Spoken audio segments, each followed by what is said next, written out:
بسم الله الرحمن الرحيم. Assalamualaikum warahmatullahi wabarakatuh. Alhamdulillahirabbil alamin. Wassalatu wassalamu ala nabiyyina Muhammadin wa ala alihi wa ashabihi ajmain. Wa ba'du.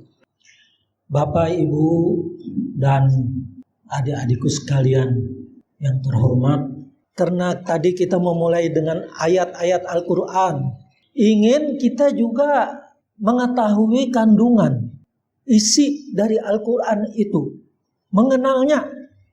Karena apa? Ada anggapan begini, Al-Quran yang dibaca tidak bermanfaat kalau tidak dipahami. Nah, ini kan terlalu keras pernyataan itu. Maksudnya apa? Orang lain pun yang bisa membaca bahasa Arab, tetapi tidak mempercayai. Seperti bangsa Arab, umpamanya kan, dia membaca Al-Quran. Kalau dia tidak mempercayai itu, apa bedanya dengan orang Islam yang mempercayai Al-Quran tapi tidak mengerti isinya? Nah, kan nggak beda jadinya. Maka saya ada buku. Ini masih di penerbit sebenarnya nih. Bukunya Bimbingan Praktis Mengenal Al-Quran. Ini tulisan saya yang keempat ini. Masih dipercetakan, insya Allah tidak lama lagi. Isinya ingin mengenalkan Al-Quran itu secara praktis tapi lengkap, sederhana. Dan agak tebal sih sebenarnya, walaupun dibuat sedemikian rupa ya praktis tadi ya, maka bimbingan praktis. Tapi sudah tidak bisa dipres bagaimanapun juga, tidak lebih sekitar 300-an halaman itu kalau nggak salah.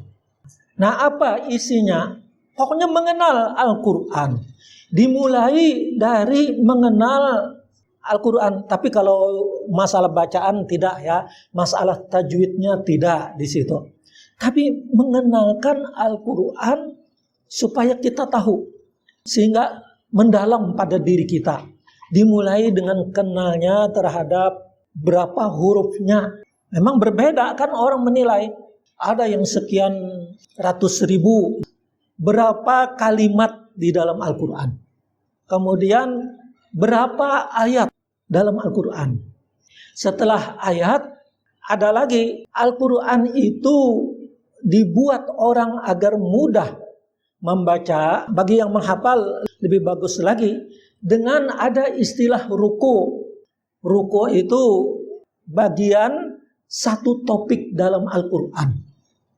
Oleh karena itu banyak ulama yang membuat ruku atau batasan ayat itu dari yang 480, umpamanya ada yang 500. Rata-rata mereka membagi ya, di dalam Al-Quran itu topik tertentu. Umpamanya begini. Kita lihat surah Al-Baqarah. Mulai Allah berfirman alif lam mim sampai setelah itu apa? Dzalikal kitabul la raiba fihi hudal muttaqin alladzina yu'minuna bil ghaibi wa yuqimunas salata wa mimma razaqnahum yunfikun walladzina yu'minuna bima unzila ilaika wa ma unzila min qablik wa bil akhirati hum yuqinun. Ulaika ala hudan mir rabbihim wa ulaika humul muflihun. Itu satu topik. Kenapa? Karena sesudah itu menjelaskan orang kafir. Innal ladzina kafaru sawa'un 'alaihim. Setelah itu membicarakan orang munafik. Ulama mengelompokkan, oh ini satu ruku, oh ini satu ruku, sehingga total ada yang sampai 500 kelompok dalam Al-Quran. Ada ruku. Jadi banyak itu. Ada lagi yang membuat rubu. Arti rubu itu sebenarnya seperempatan. Kenapa? Mengelompokkan juga. Tapi didahului dengan pembagian juz dulu. 30 juz itu disepakati dulu 30 juz. Nah, setiap juz itu dibagi 2. Disebut hizib. Setiap hizib dibagi 4. Jadi kalau 1 juz 2 hizib, 1 hizib 4 rubu, berarti di situ ada 8. Apa kegunaannya? Juga untuk membaca, supaya orang yang membaca atau imam untuk sholat yang hafal, dia berhenti pada bagian yang dibagi tadi. Lebih daripada ruku, tadi kan ada rubu. Jadi setelah rubu pertama berhenti. Setelah rubu kedua berhenti. Kalau sholat, umpamanya rakaat pertama, rubu pertama. Kemudian rakaat kedua, rubu kedua. Setelah itu kan 2 rakaat aja kita yang membaca ayat dalam sholat. Nanti sholat yang lain berikutnya rubu ketiga, rubu keempat. Sehingga dalam 1 juz terdiri daripada 8 rubu, itu sholat 4 kali kita. Karena setiap rakaat 1 rubu. Itu kalau yang hafal. Jadi 1 juz, belum lagi kita 5 kali sholat, sudah selesai. Nah, kalau lebih panjang lagi bacaan, yaitu hizib. 1 hizib itu setengah juz. Jadi kalau 2 rakaat kita sholat yang harus membaca ayat, berarti bacaan kita sekali itu 1 juz. Kalau yang hafal atau lancar, ya berapa menit 1 juz itu? 1 juz itu paling tidak bacaan yang cepat 30 menit. Bacaan yang hafal 40 menit. Walaupun ada membaca Al-Quran itu orang kurang daripada 30 menit 1 juz. Ada yang 20 menit. Ada bahkan orang yang mempunyai kecepatan luar biasa 1 juz 12 menit. Bahkan ada di Mesir seorang perempuan yang bisa mengkhatamkan Al-Quran di hadapan syekhnya. Syekh yang hafal Quran, dia membaca tanpa salah sama sekali, ya, ditutup Quran itu mulai Al-Fatihah sampai An-Nas cukup 9 jam, dan dia dapat ijazah tahfiz. Dan ada lagi seorang laki-laki, ini tidak lama ini, dia lebih cepat lagi menghafal Al-Quran non-stop sama sekali, tidak pernah salah, sekitar 6,5 jam. Dan itu bisa didengar bacaannya. Bukan yang kayak kaset itu, tidak. Tidak seperti ada ya, kalau bulan puasa itu kan ada orang yang sholat, imam sholat seperti di Jawa Timur. 20 rakaat dia selesai 1 malam itu 8,5 jam. Tapi bacaannya sudah tidak baik, amburadul. Artinya apa? Al-Quran ada yang membagi dengan baik. Nah, setelah tadi ada pembagian Al-Quran dengan pembagian manzil. Apa manzil itu? Itu berdasarkan hadis sebenarnya. Pada saat itu, Ibnu Amr namanya, bertanya kepada Nabi dan ingin dia mendapat restu dari Nabi karena dia hafal Quran. Berapa dia boleh membaca Al-Quran dalam waktu 1 hari? Atau berapa dalam 1 Al-Quran itu harus dihatamkan berapa hari? Maka Rasulullah mengizinkan 7 hari untuk menghatamkan Al-Quran. Karena apa? Dia mengakui ini, Ibnu Amr ini inginnya 3 hari khatam. Tapi Rasulullah, jangan. Kalau itu kamu tidak lam yafqah. Dalam hadis disebutkan, orang tidak bisa menghayati kalau 3 hari. Dengan itu, dengan 7 hari ya diizinkan untuk membaca, lalu dibatasi. Hari pertama apa? Hari kedua sampai mana lagi? Sampai terakhirnya 7 hari khatam. Orang membuat istilah, konon kabarnya itu Sayyidina Ali bin Abi Thalib, dia berucap, Fami bisyaukin, mulutku dengan penuh kerinduan. Apa maksudnya? Fami bisyaukin, mulutku dengan penuh kerinduan dengan Al-Quran. Artinya Ali bin Abi Thalib mengajak agar orang itu selalulah membaca Al-Quran. Lalu ucapan itu diingat orang, Fami bisyaukin, dan kemudian tulisannya juga dikaji atau ditebak-tebak begitu. Ada huruf fa, kemudian mim, ada ya, fami, nah itu kan. Kemudian bi, sin, waw, shaw kan, lalu qaf. Ternyata ucapan Ali bin Abi Thalib itu bisa menjadi isyarat untuk kapan kita memulai membaca Al-Quran. dan mengakhirinya pada setiap hari. Dengan 7 huruf tadi. Kalau fa berarti kita memulai dengan Al-Fatihah. Sampai seterusnya. Sampai habis surah An-Nisa. Kemudian yang kedua, mim. Itu mengisyaratkan surah Al-Ma'idah. Kemudian ya. Itu mengisyaratkan surah Yunus. Itu hari ketiga. Sampai seterusnya. Kemudian huruf ba. Mengisyaratkan Bani Israel. Artinya surah Al-Isra. Kemudian Shin. Asyura. Terus dibaca ya sampai nanti ketemu huruf waw. Was-Saffat. Kemudian Qaf. Qaf ini hari yang terakhirnya. Qaf itu dari surah Qaf. Sampai surah An-Nas. Memang banyak itu surahnya. Tapi surah-surah pendek. Jadi membaca seminggu khatam. Dengan batas fami bisyaukin. Dan itu diamalkan oleh para sahabat. Tentunya orang-orang yang lainnya sampai beberapa ulama tentunya ya. Yang hafal atau lancar Al-Quran. Membaca untuk menghatamkan seminggu dengan sistem fami bisyaukin. Itu kalau kita ingin lebih banyak bacaan Al-Quran. Dan ini bacaan yang tentu memudahkan untuk kita mengamalkan. Kemudian lagi di dalam buku ini biar sekaligus mengenalkan ya. Di situ disebutkan tentang ayat-ayat sajadah.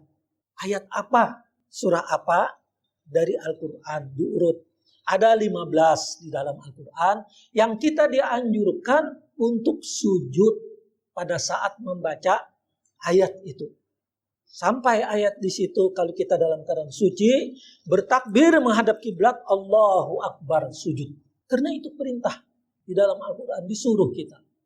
Kemudian lagi ini ya yang sering, terutama orang yang menghafal.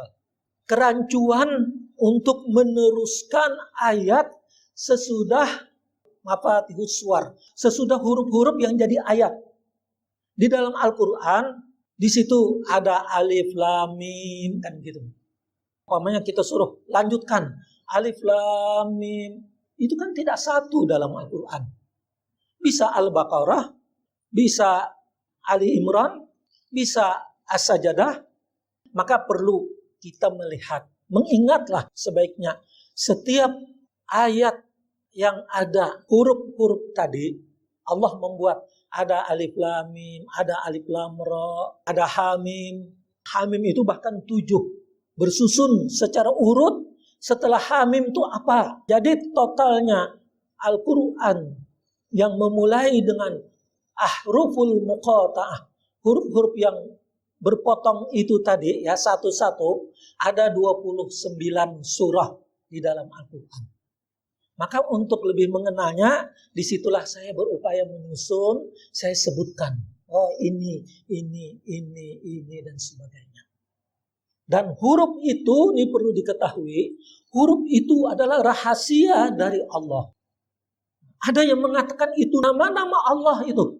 Kita tidak bisa mengartikan dengan sekehendak hati.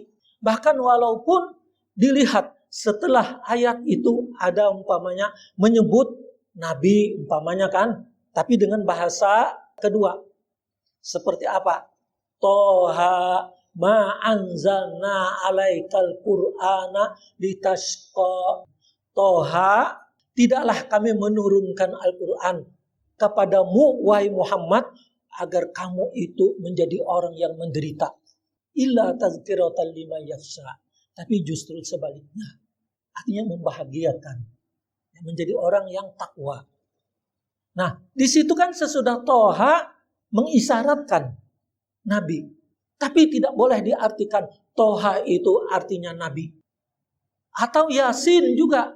Yasin wal Qur'anil Hakim. Innaka laminal mursalin. Sesungguhnya engkau adalah orang yang diutus. Itu kan maksudnya Nabi Muhammad. Tapi bukan berarti Yasin itu Nabi Muhammad. Ya Muhammad. Tidak boleh. Tidak ada itu dasarnya kecuali hanya kira-kiraan. Tidak boleh ya dalam Al-Quran kita melakukan kira-kiraan. Makanya ini perlu untuk kita juga. Ada sholawat badar. Ini sebenarnya bermasalah juga. Bukan sholawat nariyah aja yang bermasalah. Salatullah salamullah ala toha rasulillah. Salatullah salamullah ala yasin habibillah. Nah, itu apa di situ? Tawassalna. Nah, lalu itu tawasul. Bertawasul kita. Nah, yang itu tadi, salatullah salamullah ala toha rasulillah. Salawat dan salam, kan, permohonan itu kesejahteraan dan keselamatan dari Allah ala toha, terhadap toha. Siapa toha? Rasulullah katanya. Padahal toha itu bukan nama Nabi, itu nama Allah di dalam Al-Quran. Sama dengan Yasin tadi. Yasin wal Qur'anil Hakim innaka laminal mursalin. Dianggap itu Nabi katanya. Sehingga membaca Yasin apa? Yasin Fadilat. Yasin sallallahu alaihi wasallam. Ada yang begitu. Diulangi lagi. Yasin sallallahu alaihi wasallam. Kenapa? Karena Yasin itu katanya. Itu nama Nabi. Atau menunjukkan Nabi. Tidak ada itu sama sekali. Itu rahasia Allah dalam Al-Quran. Bahkan dalam salawat tadi kan dikatakan. Salatullah salamullah ala Yasin habibillah. Dikatakan Yasin itu Nabi. Ini kan memperkecil arti yang diwahyukan oleh Allah dalam Al-Quran. Banyak ayat Al-Quran yang diawali dengan huruf-huruf tadi. Tapi bukan dibahasakan atau diartikan Nabi. Padahal sebenarnya setelah ayat itu menyebutkan Nabi. Itu di dalam Al-Quran tidak sedikit.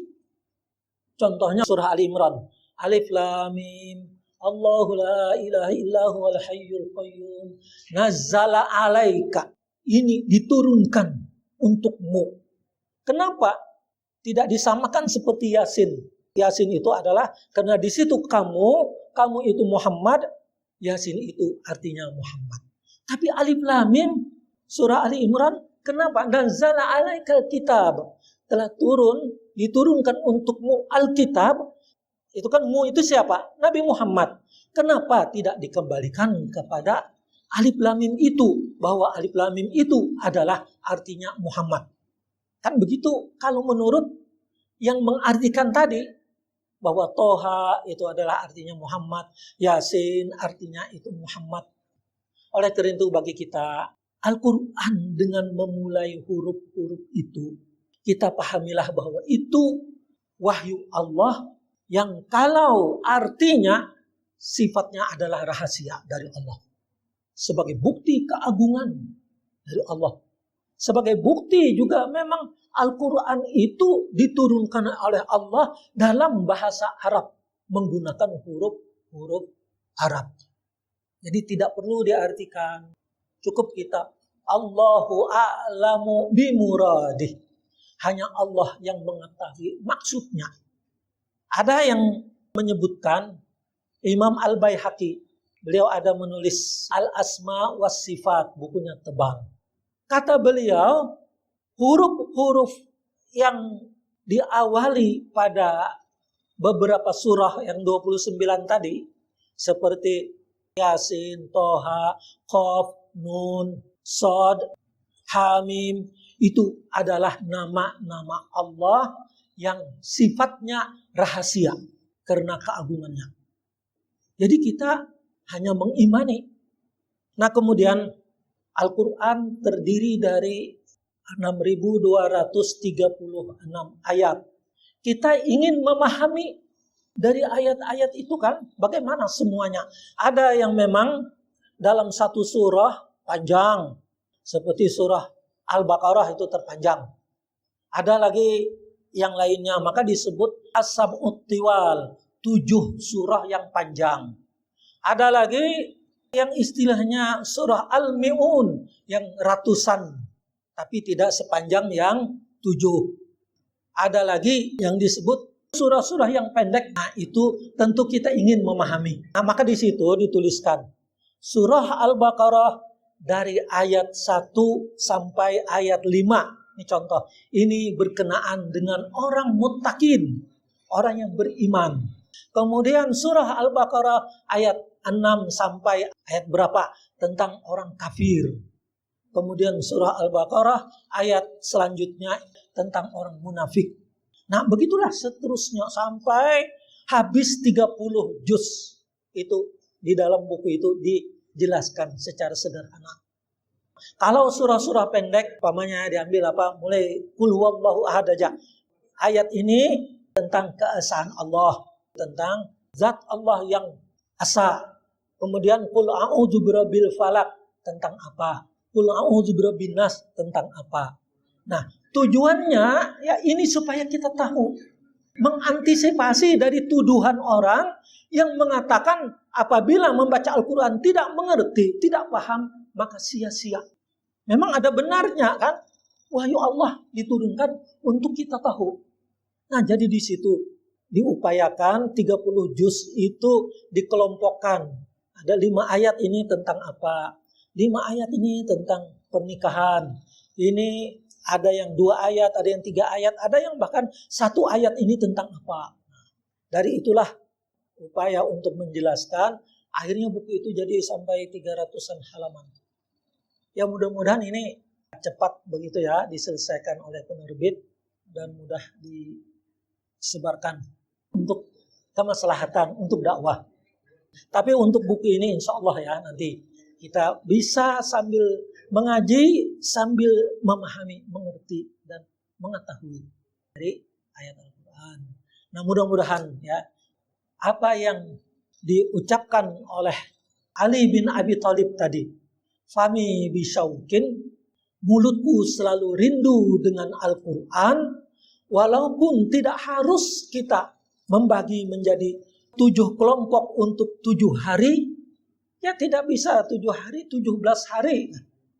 Tidak bisa juga 27 hari. Tidak bisa juga tambah lagi 37 hari. Kalau tidak 7 bulan khatam Al-Quran. Orang 7 hari, sahabat yang begitu, sekaligus orang-orang itu memahami kita karena kesibukan itu ini 7 bulan lah. Khatam Al-Quran. Setahun bisa 2 kali lah. Jadi tidak menunggu harus khatamnya di bulan Ramadan. Jadi di Al-Quran ini banyak pembagiannya. Bahkan ini ditambah lagi. Al-Quran itu menurut penelitian kami ada 2 versi dalam penulisannya. Satu yang ditulis oleh Arab Saudi, oleh Husin Toha, yang kemudian menjadi Mushaf Al-Madinah.